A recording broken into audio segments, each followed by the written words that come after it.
ચાલો મિત્રો, અમે વેજીટેબલ પુલાવ ભાત બનાવવા જઈ રહ્યા છીએ કે નાના બાળકોને એકદમ સરસ મજાના ભાવે એવા. કારણ કે એની અંદર અમે કોઈ ગરમ મસાલા નાખવાના નથી. એકદમ લીલોતરી શાકભાજી અને ગાજર ટમેટા ને એવું બધું નાખવાના છે. તો આ પેપ્સિકમ મરચાં છે, ગાજર છે, પછી બટેકા છે, કાંદા, આદુ મરચીની પેસ્ટ, નમક,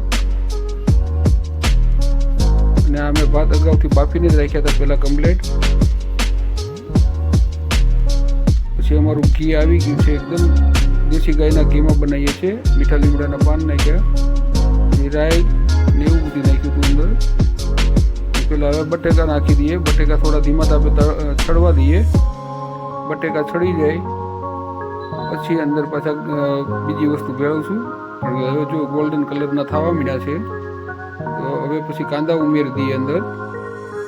કાંદા ઉમેર્યા પછી થોડુંક બે વસ્તુ મિક્સ કરી લેવાની. પછી થોડું 2 ચમચી જેટલું નમક નાખી દઈએ સ્વાદ અનુસાર, કારણ કે ભાતની અંદર અમે નાખેલું છે ઓલરેડી પહેલેથી. તો અમારી આ ચેનલ શેર, સબસ્ક્રાઈબ અને લાઈક કરજો. થોડી વાર તપવા દઈએ અને ત્યાર પછી હવે ગાજર ઉમેરીએ અને ગાજરને પણ મિક્સ કરી દઈએ. ગાજર મિક્સ કર્યા પછી ધીમા તાપે એને છડવા દઈએ. તો કાંદા, બટેકા બધી વસ્તુ હરખી એકદમ પાકી જાય. અને એ પાકી ગયા પછી થોડી વાર હલાવી લઈએ. મિક્સ થઈ ગયું છે હવે બધી વસ્તુ અને પાકી પણ ગયું છે.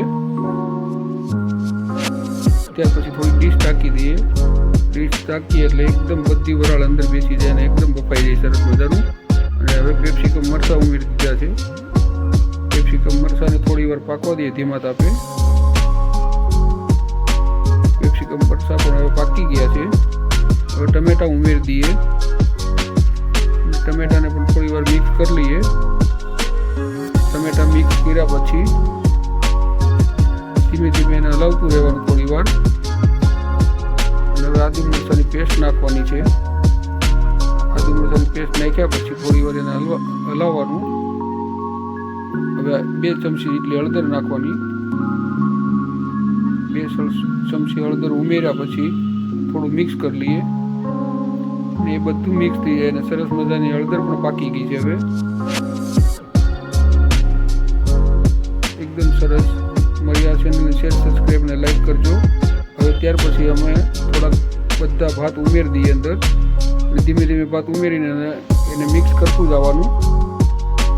એકદમ ભાત મિક્સ થઈ જાય ત્યાર પછી એને ઉતારી લેવાનું. જો એકદમ છૂટા સરસ મજાના ભાત થઈ ગયા છે. અને અમારે ઢીંગલી બેનને જો સરસ મજાનું મોઢામાં પાણી આવી ગયું, તો આને વિશે એક શેર, સબસ્ક્રાઈબ અને લાઈક કરજો.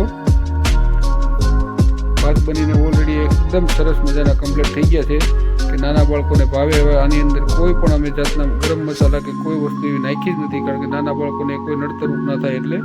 તો અમારી આ ચેનલને શેર, સબસ્ક્રાઈબ અને લાઈક કરજો. ચાલો મિત્રો, હવે અમારા આ વિડીયોને એન્ડ કરીએ છીએ.